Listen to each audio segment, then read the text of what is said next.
Good afternoon. I'm Chitra. I am Partnership Chair of the MIT Sloan CIO Symposium, and we're just delighted to have you this afternoon join us for this talk with Carly Chase on how startups apply their tactics and best practices to large organizations. And we are so delighted to have Carly here. She's entrepreneur in residence at the Martin Trust Center for MIT Entrepreneurship, as well as a senior lecturer at the MIT Sloan School of Management. So the way we're going to do this today is that Carly will do a short presentation and introduction for about 10 minutes, and then we'll open it up to everyone for an interactive discussion. We've already started a little bit of that already, so we're really looking forward to hearing your comments.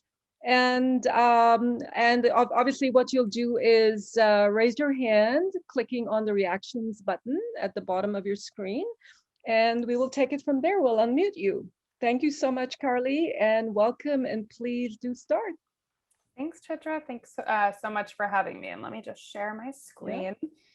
Yeah. I am really thrilled to be here, and I just wanted to share a few slides. Oh no, my view got screwed up.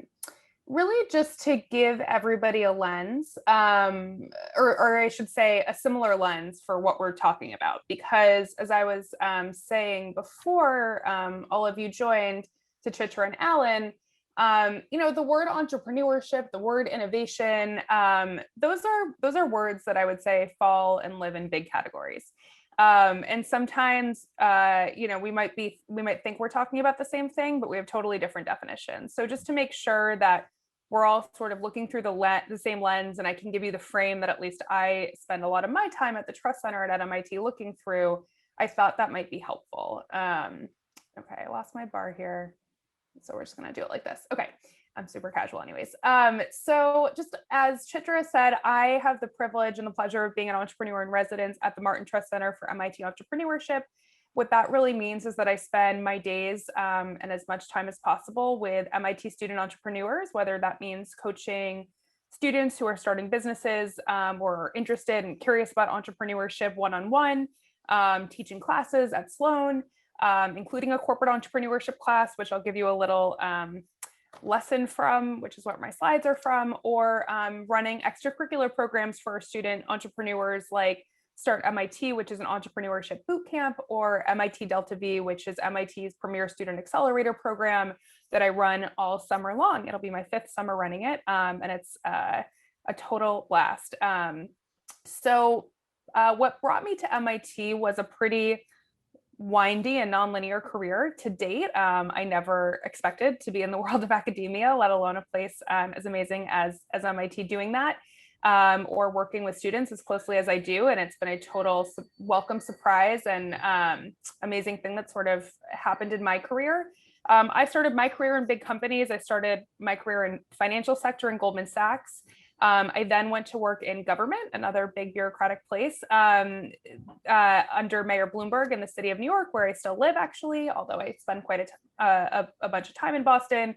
I worked in economic development in the Bloomberg administration in New York, and found myself about 10 years ago helping to figure out how to make New York more attractive to startup founders, the ones that I teach today. And why would they move from San Francisco or Cambridge to New York? Perhaps they thought, or really did have true issues. And that's where I really got to understand and appreciate the startup ecosystem. And that's when I decided to shift my career and try startups and operating for the first time. So I spent a number of years operating in startups here in New York. I still advise a couple of early stage startups and try to keep myself, active in the startup world, so I can, be as relevant for my students as possible, because as you may all know, the startup world changes every single day, and you can become really stale with your knowledge really quickly. And we'll talk a little bit about those practices today. So the thing that I've discovered about corporate entrepreneurship, and by the way, why we as an organization at the Trust Center, who really do exist, at first, our sort of early days really were just about startups. Why do we care about corporate entrepreneurship? What's sort of the opportunity here for our students, which, who are really our true customers? Well, number one, I truly believe, and I think, this year in particular, all over the world really proved all of these theses out. Number one, the world will never be slower than it is today, right? It's a crazy thing to think about, but the pace of change will never be slower than it is today. We are just continuing to move, continuing to change. We live in an incredibly fast-paced, dynamic world. And really all organizations, of course, need to be prepared for that inevitable change. You just can't ignore that anymore. Number two, though, although you need to be prepared and thinking ahead, really playing the long game and being prepared for anything that comes your way, organizations still need to keep making money today, right? As well as planning for the future.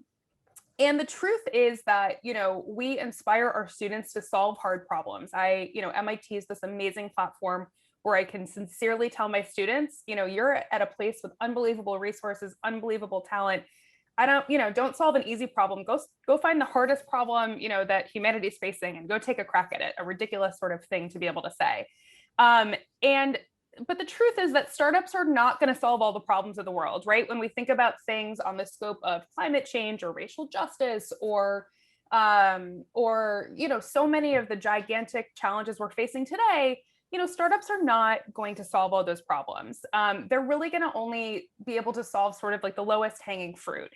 Corporates, though, have so many resources, such huge platforms, all the talent, all the expertise. Corporates can really take lessons from the startup ecosystem and really help to solve these problems. And we're all seeing that, right? They're all making these gigantic promises, like GM going all green over the next 6 or 7 or 8 or 9 years.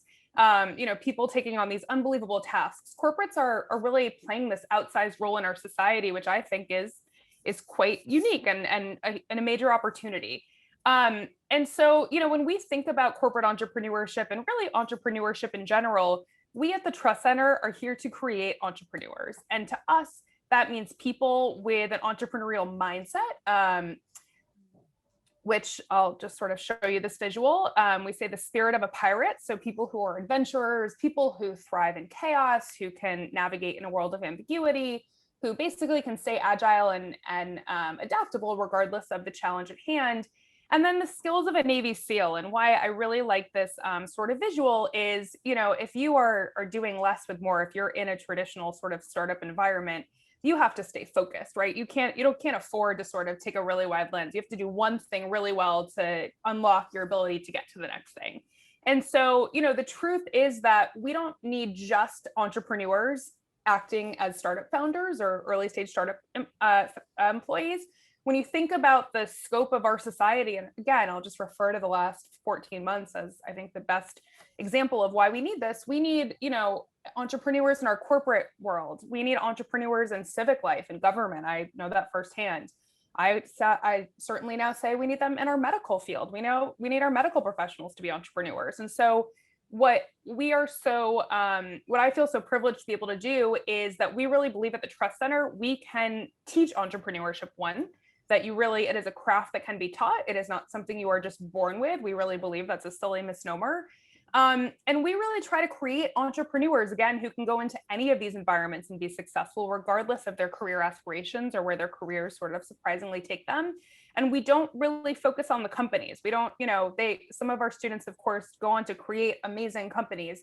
But it's, we're not investors. We don't really care necessarily about the output. We really care about creating these amazing humans who can go and thrive in all different environments.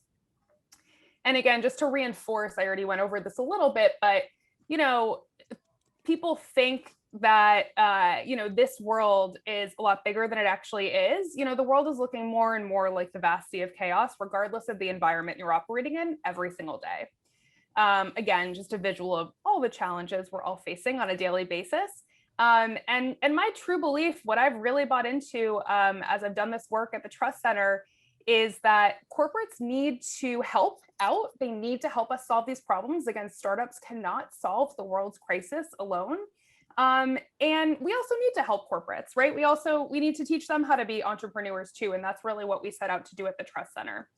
And I'm going to show you some lessons that we learned from the class this semester and a quick little framework about how we think about this, because this is my pet peeve, this visual right here.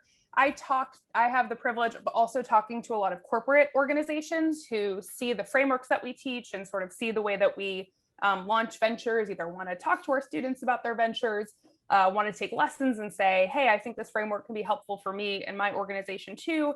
And they'll start and say, I want to talk to you guys. We're going to launch a venture capital fund, or we're going to launch an accelerator or an incubator. Can you help us do that? And I'll say, hold on. Like, why are you doing that? What is the problem you're trying to solve? That's a solution, right? That's not, you shouldn't just do that to do that. And I've seen this over the last 10, 15 years of working in this space, that there's a lot of innovation theater, as we like to call it, where, you set up this cool innovation lab, everybody feels good about it. They threw $10 million into a budget. They have a really cool space. They have snacks in their, office for the first time. They've got a couple cool startups they're welcoming. Excuse me.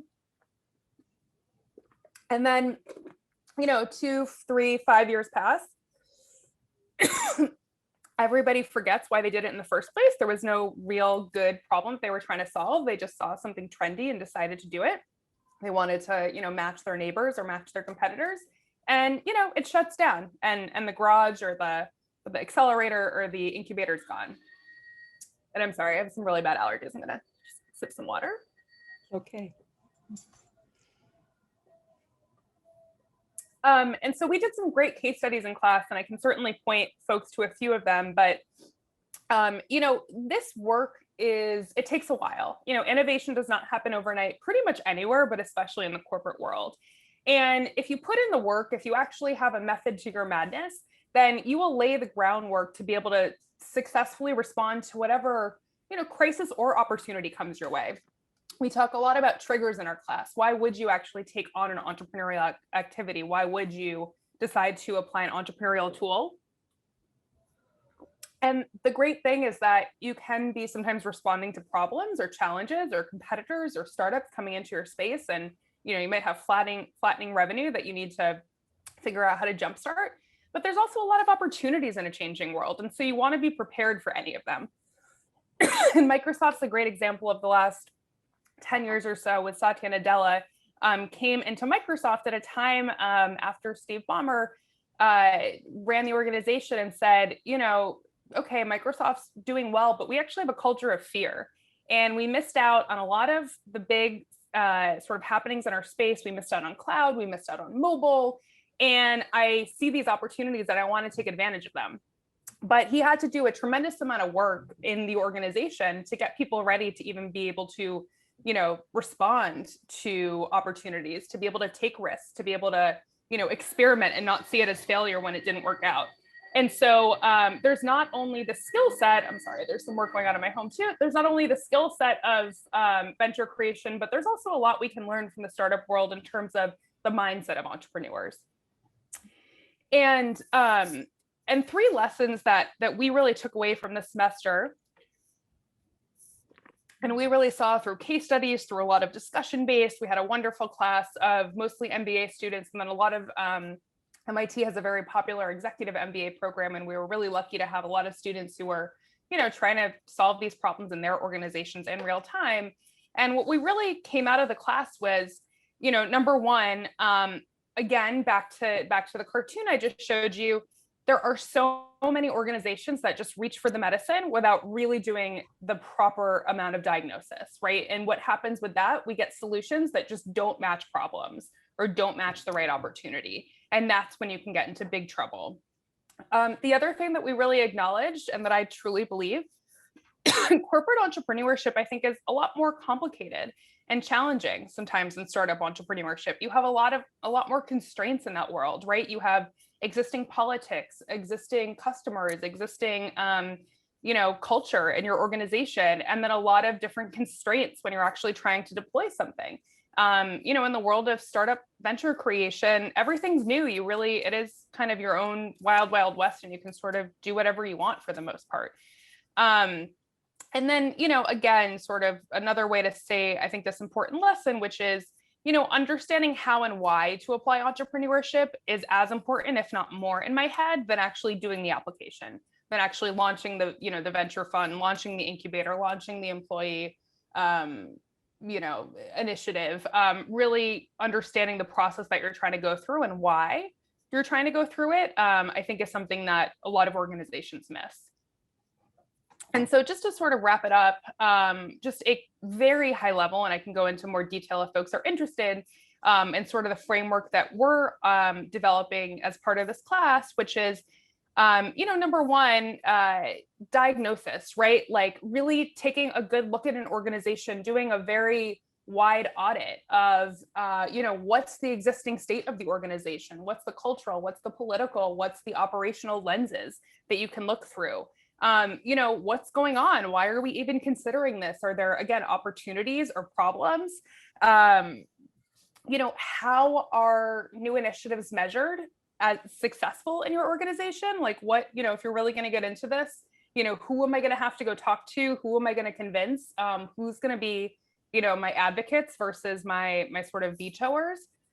And then once you actually have identified, the landscape you're operating in and a problem or an opportunity that you want to solve or take advantage of, then you can go through and say, okay, here's all the different ways I could solve it. I could, take $100 million off my balance sheet to start a venture fund, or I could, run a competition to see if, my employees will even be excited about this work and, ask for new ideas and run a competition where the prize is like $100,000 to work on a new venture. So there's such a wide scope of things that involve different costs, different amounts of resources, and so forth. And then, once you actually have an idea of the solution that you want to deploy, then you have to really think, okay, I can't just like in a startup, I can just design the MVP, I can get it out to customers, and I can just sort of like go from there. Well, it's not that simple in a corporate environment, right? You actually have to be really thoughtful about the way you implement the deployment strategy that you have, because there's so many more constraints, again, in this environment than a typical startup environment. Again, who's going to veto you? How are you going to measure success? What's going to happen in 5 years? We talk a lot in class about how corporates are all outcome driven for the most part, right? Especially if you're in a public corporation, you have quarterly output that you're reporting to the world. And so taking a long-term approach where maybe you decide you want to start a new venture inside your organization, that takes years to actually have anything to show for it. So you have to be, you have to get people to appreciate the process as opposed to the output. And that's a really different kind of conversation or different, measurement of success that you might have to probably go all the way up to the board of directors to help to make sure that people understand, or else, when you're a year in and you don't have a P&L to show for it and you're not ready to scale, which is not the stage you're going to be at, frankly, you're going to get a lot of people knocking on your door. So anyways, I've said a lot. This is also our website if anybody's interested in seeing more about the work that we do. Again, this is actually our physical co-working space and hopefully what it will look like again in September when I hope we're all together again.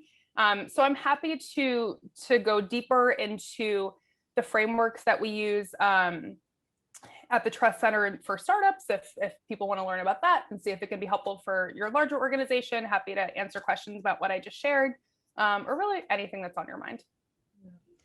Oh, thank you, Carly. That was great to get an insight into the framework you're actually developing. And I'm sure others in this audience would love to probably learn more about it. And I'm going to open this up to questions. So certainly, please, everyone raise your hand. But in the meantime, I thought I'd ask you to tell me a little bit more. I think that whole understanding how and why to apply, entrepreneurship, why that's so important. And do you have a good example of a company that's done that quite well? Yes, we're working with one. I don't know if I should share their story, but let me sort of back up and tell you, how we would do this in the startup ecosystem. Yeah. So our framework that we use with our students to teach them how to launch ventures is called disciplined entrepreneurship. So disciplined is part of it. And we really believe that you do have to take a disciplined approach. And a lot of people think that the way you start a company is with an idea for a product or a solution, right? We work with a lot of engineers. They're creating technology in a lab. They're super excited about it. And then, they think, okay, this thing works so well, it's amazing. Like if I put it out, the world will come and buy it. And it's like, who is going to buy it? What are their other options? What is the buying journey, right? They forget that there has to be a customer basically that pays them money to actually have that be a company. And if there's no customer with no funding, your product can be the best thing in the world, but as we know, it goes nowhere, right? It just stays in the lab and really does no good. So the first thing we say in any situation, including, and which is why we say in the diagnosis and really understanding the problem or the opportunity that's triggering in an organization is, who is your customer, right? What are you trying to accomplish? What is the problem that you're trying to solve? And if you can be, as we say, be over specific, right? Narrow it down as much as possible. Because if you narrow it down from, say, if I'm creating a medical device, for instance, and I'm saying, this medical device can be used for the home, in the outpatient setting, it can be used in the ICU setting, it can be used in a clinic. It's like, great, that's great. But when I actually go to launch the venture, I probably only have resources for a single marketing message or a single sales process. So you have to narrow it down, or else you're going to be, if you're talking to everybody, you're talking to nobody. So getting really specific with a problem is step one. And I didn't answer your question, Chitra, exactly, but no, it's fine. I would love to hear either from Pat or just Celius or Kenny, who said they've actually probably taken your class. Would love to hear from you. Pat? Oh, Carlos, I see. Hold on.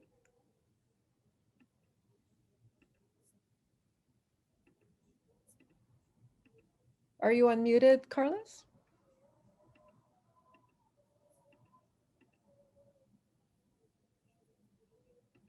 I apologize. Alan, I seem to have a problem.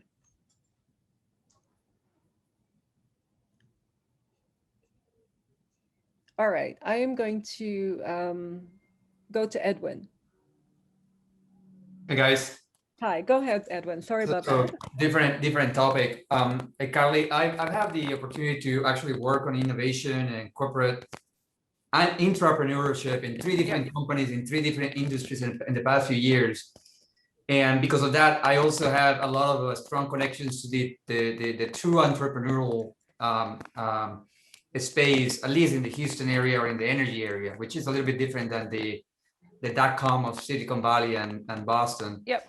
And kind of the joke in that space is that big corporations cannot really innovate, right? That entrepreneurship is not a thing for big companies because when you look at them, they are not designed for it, right? They are designed to provide value to shareholders, not necessarily to create new products and services. That said, what's your take, or what would a company need to do in order to allow for that innovation to actually happen? Yeah, big question. But I would start with why, right? Like why should a company that's profitable, that's doing well, like why should they invest in it? And it could have to do with your revenue. It could have to do because either you're seeing stagnance in your growth and you need to grow again, or you're worried about competitors, or you're actually a really long-term thinker. A lot of times right now in large organizations, it's because they need to compete for talent. Talent's one of their biggest challenges, and they think they need to become more innovative to attract talent from Google or Facebook or whatever. So, I think number one, it's why, and then again, it's actually implementing initiatives and solutions and projects that match the why you're doing it in the first place. And I think where, I think organizations can be innovative, but where they fail is either they're just doing something for theater, or they don't have the right support internally when they actually do identify that trigger, whether it's an opportunity or a problem, and you start to go solve it, you don't actually have the support of the people that you need. So I am really lucky. I get to co-teach this class with Sue Siegel, who's the former chief innovation officer of GE. And she also happened to run GE Ventures. So she's a venture capitalist by background too, and she would say all the time, and I think it's totally true, the majority of her job was communicating just all the time, like having her list of like 20 people she knew she needed to get to. She was lucky she had exposure to the board at GE. She had exposure to the CEO. She obviously was a very high title at GE. And she just had to talk all of the time. and not just remind them what she was doing and why she was doing it, but also remind them of how she measured success and why they should consider those projects successful, which was not akin especially to the way that other business units at GE were measured. Does that start to help answer your question? Edwin? Yeah. No, thank you for that, Carly. I'm kind of curious as I wait for, others who'd like to speak. What's your thinking around this entrepreneurial mindset? And then in terms of large organizations, some take a point of view of, I will create this innovation team that is separate, going in a parallel path versus operations. And any thoughts around that? Any advice?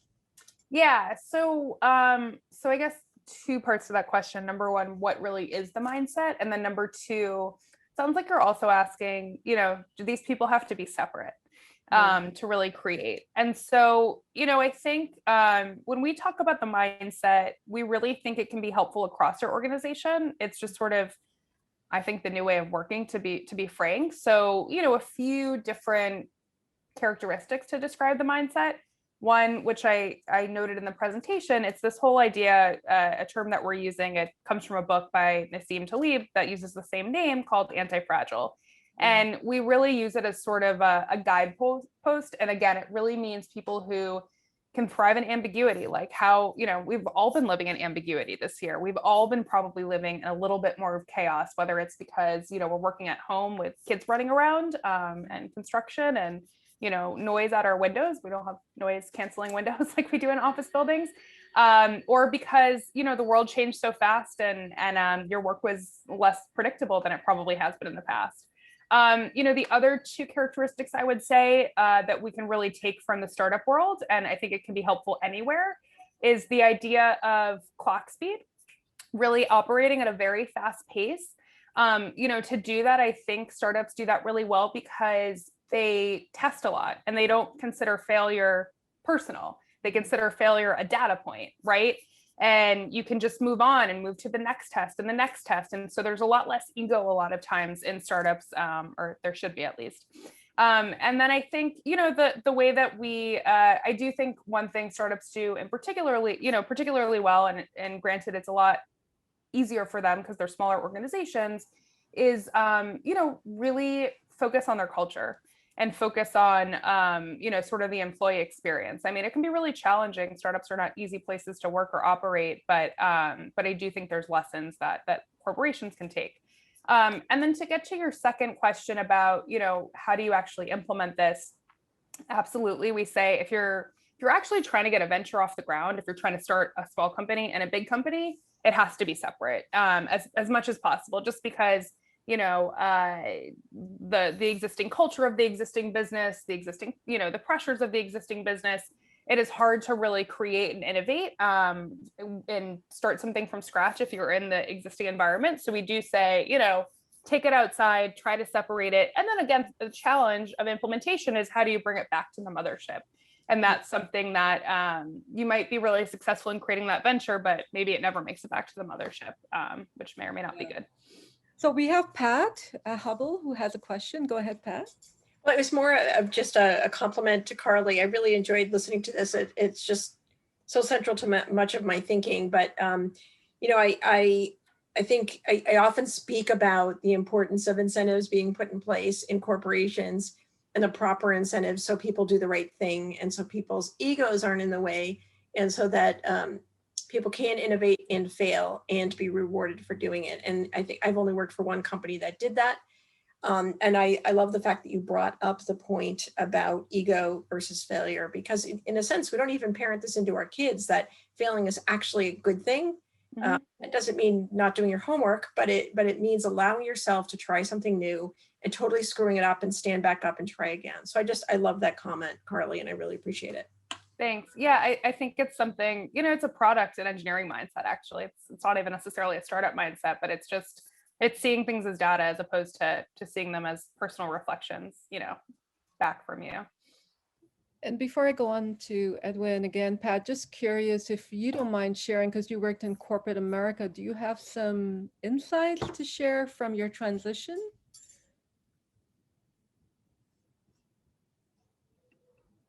Sorry.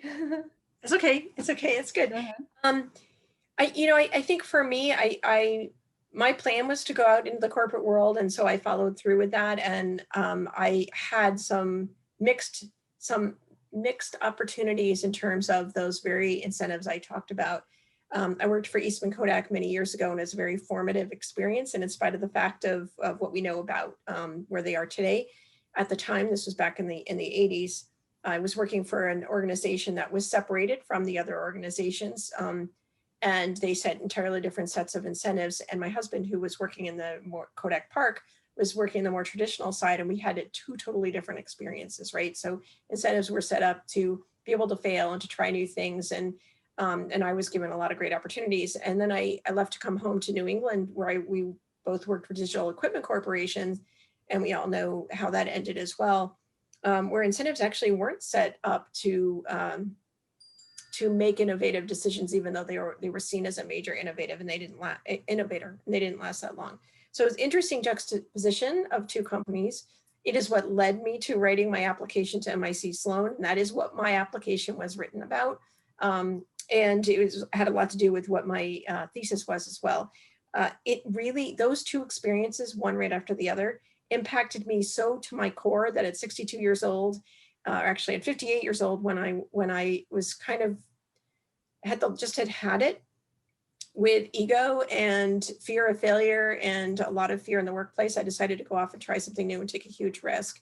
And so I would say it was kind of the whole journey, seeing two different methodologies of management, and then seeing an awful lot of ego get in the way that led me to wanting to be an entrepreneur at 58 and now 62 years old. That's amazing. Thank you, Pat. And we have Michelle. I think you can, I've just allowed everybody to unmute themselves. So go ahead, Michelle. Hi, Carly. I'm Michelle. Yeah, so I loved your presentation. So I work for corporate America, and, I think you're absolutely right that it's very hard for these larger companies to innovate and to decouple the innovation from what Wall Street is expecting of them. So my little trick here is that, I'm quota based. So if I hit my quota, then I take time to innovate myself, right? So that I'm joining these forums or I'm doing additional training. But that's how I'm able to innovate, is because that pressure's off my back, So I think you're right. I think it is a challenge to keep moving the company forward to hit those, those revenue thresholds that they need to hit, but yet give people time to improve their skills and find ways to even bring innovative solutions to customers. I just have to fit that in once I make my number. So I think it is a real challenge out there. Yeah, I talk to organizations about this all the time, and there's the famous, Google made this famous, like the 80-20 rule, where you theoretically get to spend 20% of your time on something new and then 80% on your core job. And we talk to corporates and they're like, we're going to do that. And we're like, okay, hold on. Like, what do you mean you're going to do that? How are you going to communicate that to employees? And, sometimes we'll say, we're going to experiment and we're going to let our employees go work on this project for a few months. And, there's real consequences in organizations. Then what's their career path? How is their neighbor going to feel when they're not selected? And so there's so much cultural nuance to really think through. And so, corporations are a hard place to experiment too. And that's why I love the case study of Microsoft, and it's an HBR case study if anybody wants to read it, because it really said, in order to do any real product innovation in this organization, we have to do a cultural sort of like revolution first. And we have to get everybody as bought in as possible. And you really do, because if you don't sort of explain to people why you're doing it and why this matters, like it makes sense a lot to you, it sounds like, but to somebody else, they might say, why should I care about that? Why should I spend, my 20%? I should just, go have dinner with my family or something. Right. So you really, I really do believe it's a hard thing to sort of articulate, but you really need sort of a cultural transformation if you have any chance at being, really sort of innovative within the existing organization. Right. Yeah, no, it's very interesting, Carly, because this morning we had Yossi Sheffi, and he talked, he's done a huge amount of books around Yep. building resilience, right? And touching to your point that it's about not just threats, to your organization's, business model, but also those opportunities, right? Um, as a follow-up around this question around corporations, many of them have actually paired with startups. What have you seen in terms of the success of that if the culture is not geared towards that? Yeah. So again, not to be a broken record, but it always goes back to why do corporates want to partner with startups? And so, there's a lot of different reasons. And so, I think I was having a conversation with we have a corporate membership program. And so I have a handful of organizations that I talk to regularly that are asking these questions. And one of them literally just said, I mean, it's so stereotypical, but it's so true that it happens. And they were like, we're going to set up a venture fund. And I was like, hold on, really, why? And they were like, well, we want access, we want a pipeline of startups, we want an ability to be, have strategic partnerships. And I said, great, you're going to get the wrong startups with venture, right? If you spend 10 to 25% of your time running a venture fund, how are you ever going to compete with, Excel or Andreessen Horowitz or Sequoia? Like, you're going to get the bottom of the barrel. You don't want to do that. You want to be helpful to startups, right? You're saying you want exposure to them because you want to bring them into your organization, or you eventually want to acquire them. So be helpful. I always say it's really silly, and it's really it might sound small in theory, but one of the most helpful ways that you can be to the MIT startups after they graduate is giving them free real estate. That's like actually one of the biggest things that they need. They have access to talent, they have access to capital. They need a place to work and a place to hang out. So actually, Samsung in New York does that really well. They open their office, and I always send a startup there every summer or after the summer, and they just give away free office space, and they let them, be part of the culture, and they bring in their friends, and it becomes a brand that's well known to startups. And Samsung has a huge organization called Samsung Next that's really dedicated to product development, and they really, right, they want to go from a hardware to more of a software company, and they know that that's an enormous transformation they have to make, and that this team in particular I've talked to is like, we're never going to make a real dent on Samsung's balance sheet. It's not about that.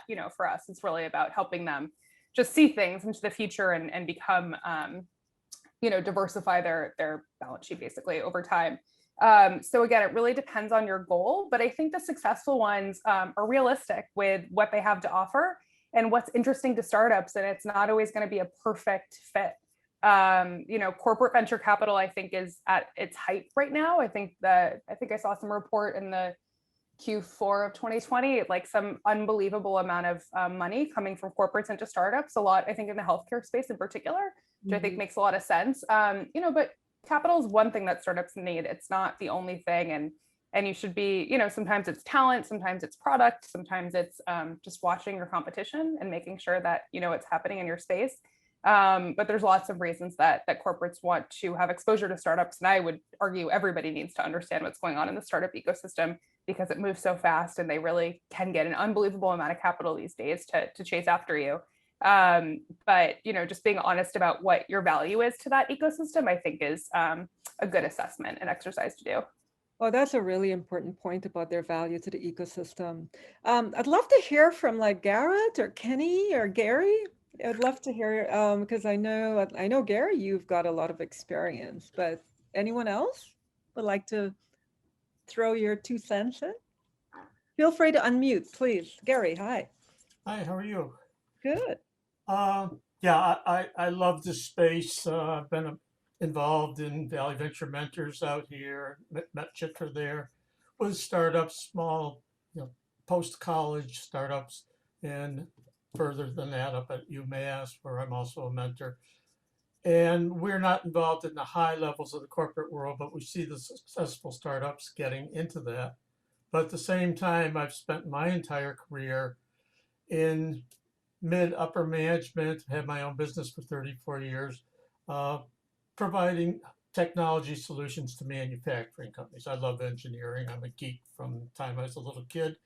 And I look at all these companies that are not doing anything with venture and saying, where would be a place that someone like myself or Chitra or any of you other people listening would approach the leadership of a company and say, we can help you look ahead 10 years, 20 years, and be thinking of solutions to problems you haven't even considered because you're worried about next month's balance sheet.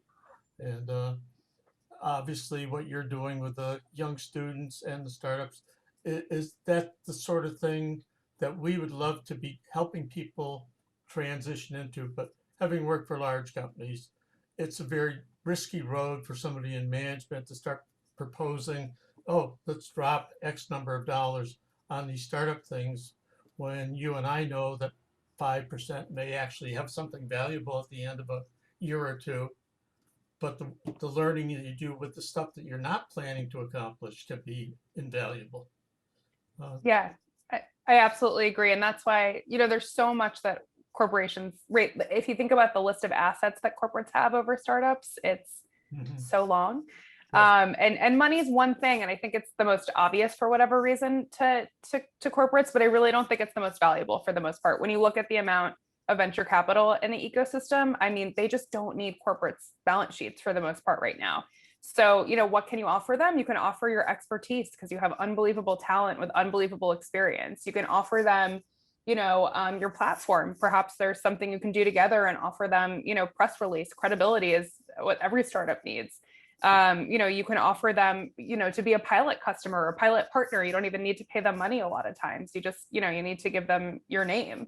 And so, every corporate has different sort of tolerances for partnerships and things that they want to be associated with. But, when you really look at the long list of assets that corporates have to offer, it becomes pretty clear that money is just one of many things. And I think that, in a sense, that's kind of like the lazy approach. I think that, startups are inevitably started by really innovative and creative people. And so, I think that, corporates should take the opportunity to get just as creative and innovative as they can alongside them. And I think startups will look at you a lot, with more excited eyes almost if you sort of start to speak a little bit of their language. Mm-hmm. I mean, Carly, one of the things actually along those lines, and what Gary was saying is access to markets. That's huge thing. Huge.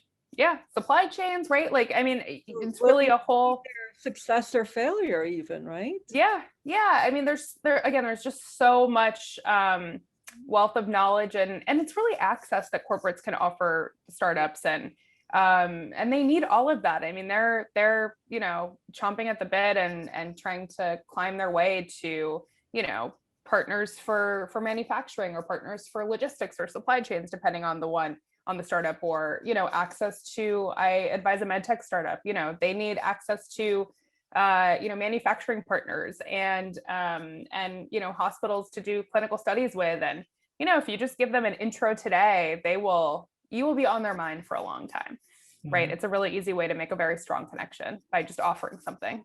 Oh, perfect. Michelle, did you have something else? Just a quick question. If I wanted to start being aware of what's going on in the startup ecosystem, where would you recommend, where should I read every day? I mean, maybe Gary knows or Carly. I think you're right. I think I've never really taken the time to look around as to what industries are, what businesses are popping up and why. Yeah. Do you have a specific industry space that you're interested in, or just kind of generally? Generally, yeah. I cover all industries. Right now. And are you based in Boston? Yep. Yeah. So I would say, the interesting thing about the Boston ecosystem is it's pretty well defined because it's been around for a long time. I mean, it really is an ecosystem with, the educational institutes at the center. So, well, I can tell you guys all tomorrow night, the MIT 100K, it's the biggest sort of startup competition at MIT. I happen to be co-hosting it. You're all welcome to join. But you'll see 10 of, MIT's most exciting startups pitch. So even, those are really early ventures, like very, very early. They're still students. We'll see who makes it out of the gate. But, that's a great place, especially right now because everything's virtual.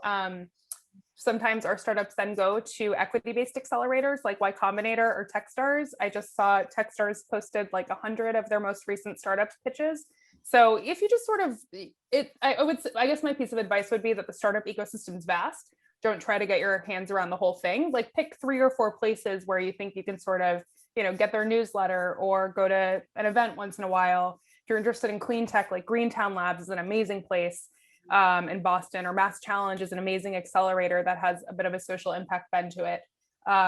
Or, just trying to, you can sign up for our newsletter. Harvard has their own centers, Harvard Rock Center. Tufts has their own. WPI is another great place. So there's plenty of places, but just pick a couple to start. Okay, thanks. Yeah. Carly, are you seeing any, since the pandemic, is there more interest in solutions for the grand challenges, around Oh, yeah. planetary? Just curious as to what types of things you're seeing. Yeah, definitely. I think that's why MIT is such an amazing place. It really is. People are really trying to solve the hard problems, and it's a group of really altruistic people, which is really nice. New York's a very corporate-centric ecosystem, which is a different bend. So, I think at the beginning of the pandemic, for instance, we had a bunch of hackathons to really solve the challenges in COVID. And, hackathons are just a way to bring people together to try to very quickly see if you can come up with some semblance of a solution that you can keep going with. So there was a lot of interest, I think a lot of interest in not only sort of the medical side, but we had a ton of students trying to solve like the PPE challenges folks were having and the diagnostic testing. And then of course, Moderna is even an MIT related startup, which I think is just unbelievable. The role that they've played this year. And then MIT just announced an enormous, President Reif, an enormous initiative focused on climate. And I think you'll see there's a lot of belief in the startup ecosystem that the most valuable startup, the next one will come out of climate tech, so climate change sort of related solutions. That there's just an enormous amount of money, honestly, being ready to be made. So I think, I do think Greentown Labs is a pretty amazing ecosystem. It's right across from our office or actually, I think they've moved to Somerville. I think they have their own buildings now. Never mind. But, I do think, I think there's a lot of interest in solving the really big challenges. And I expect a lot of interest in climate. We always have a lot of interest in healthcare, a lot of interest in digitizing healthcare in particular. Our students, they see problems and they're like, this is ridiculous, right? I have to go through this insurance claim. I have to, my parents have this problem. I want to solve it. So it's really unbelievable to sort of see the scope of challenges they're just willing to take on because, they got nothing to lose. They're here to experiment and try new things. Yeah. Anyone else has any further questions? Joseph, how do you see your name, Joselius or Kenny? I have more of a comment because I was I went through the executive EMBA program last year. I graduated in 2020.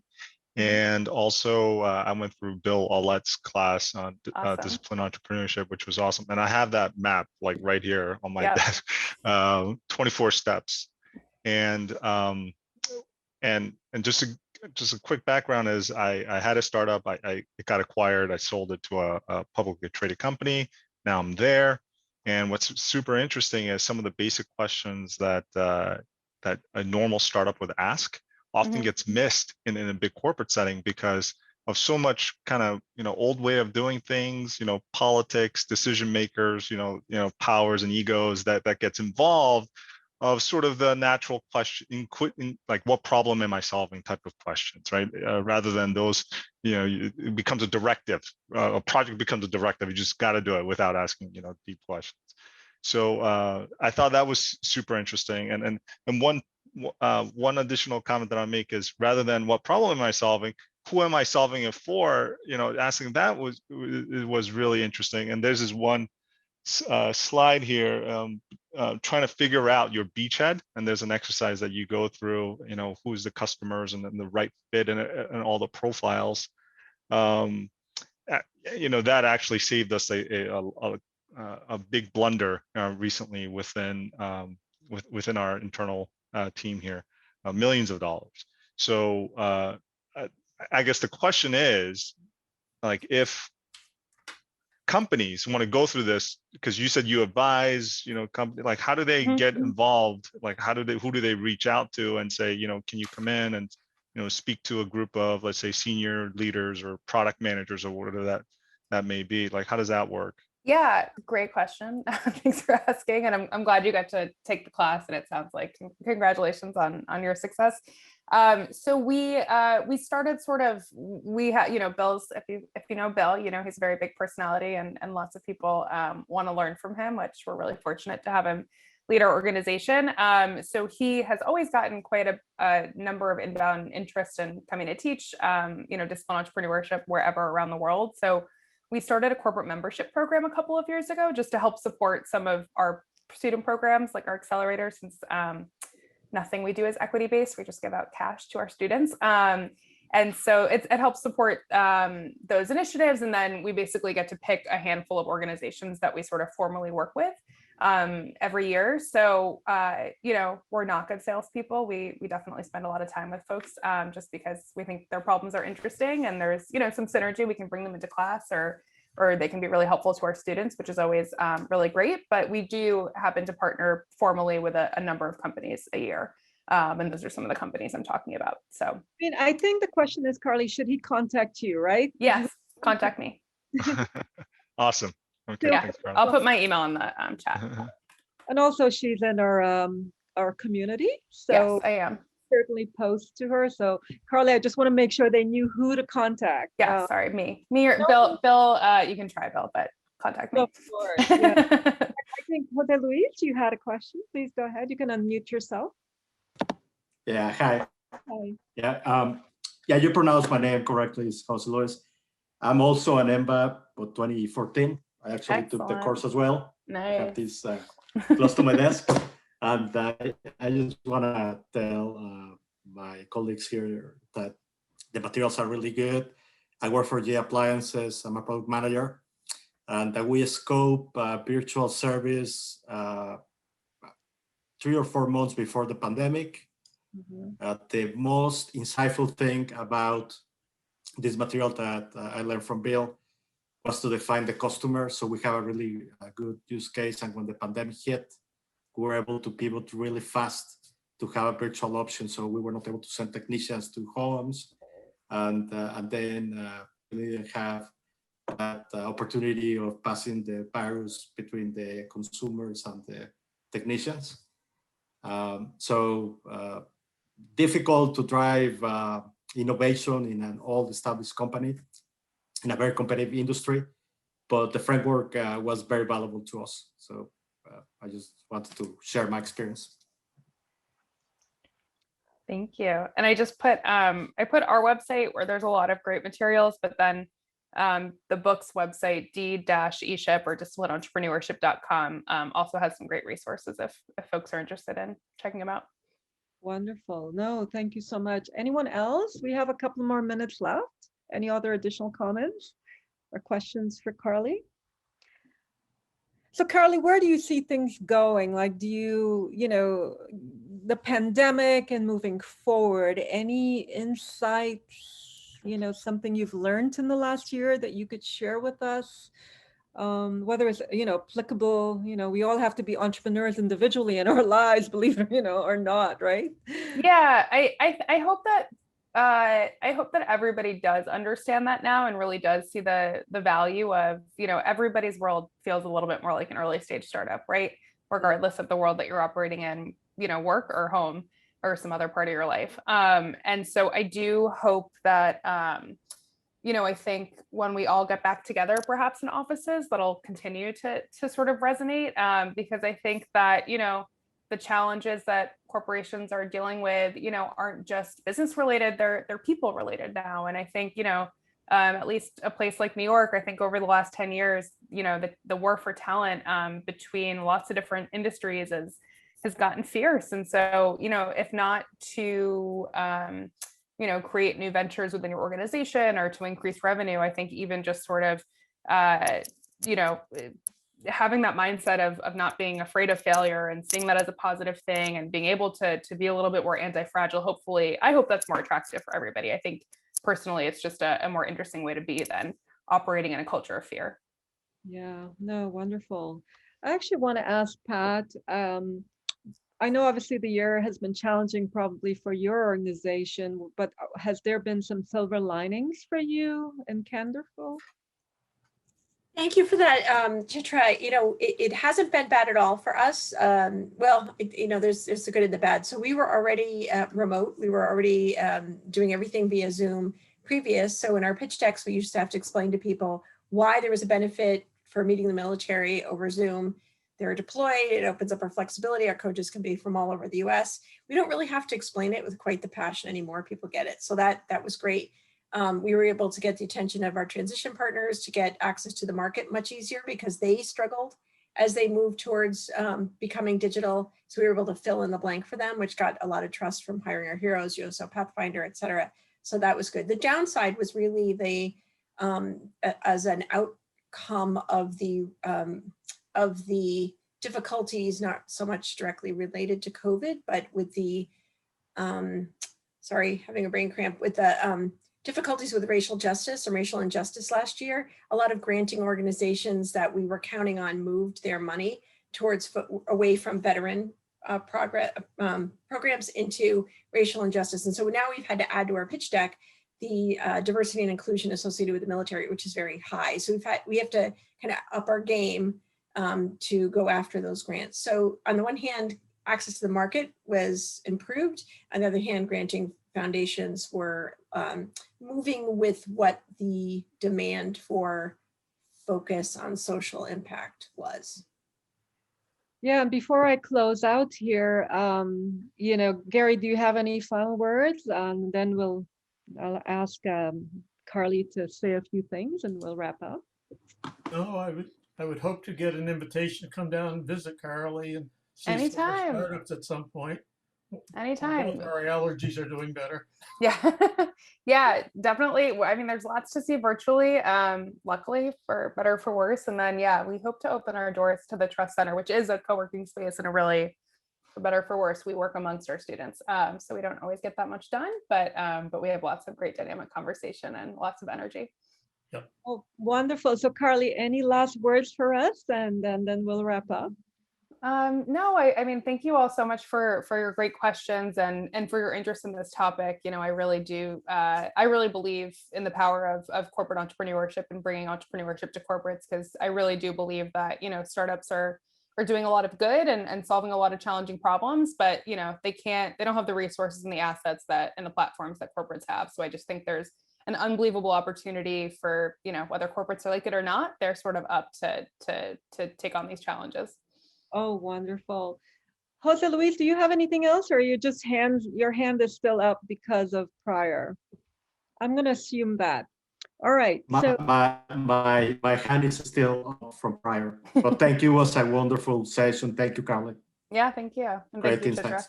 And so thank you. I mean, Carly, we are so happy and delighted that you could do this. You joined us as a partner also, the MIT Sloan CIO Symposium. So we're really looking forward to maybe, you know, continuing this conversation with you as we go forward, because we want to continue the online community. And I think what you're talking about is so relevant to this community, given all of our panel sessions, etc.